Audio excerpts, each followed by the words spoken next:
करी तोहर विदाई सब दुख तू हमार हरलू।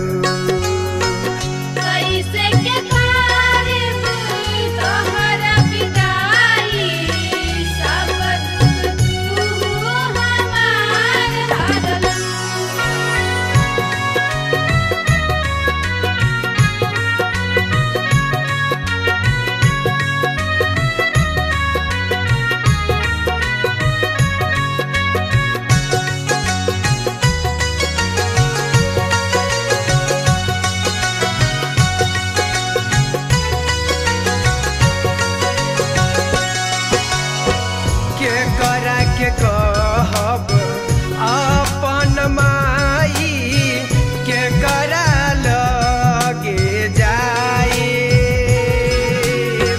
के करा चहरा तोरे ये मैया छैया हम लगाए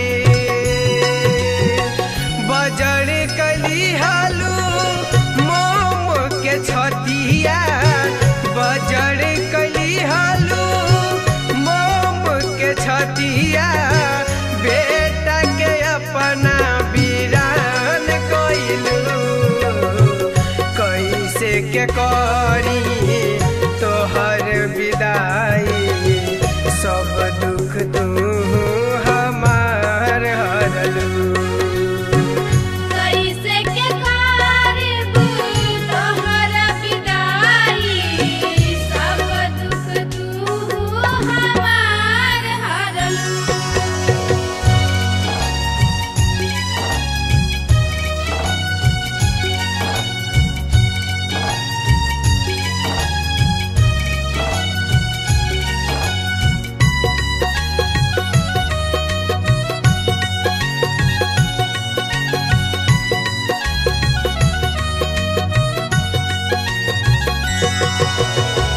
अंतिम बार सुनय माई बेटा के दरदिया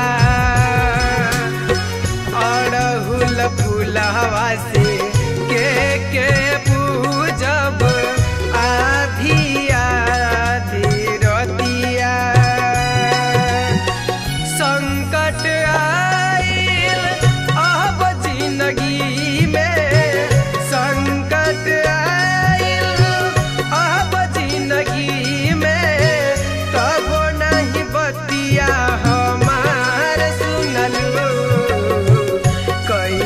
के करी तोहर विदाई सब दुख तू हमार हरलू।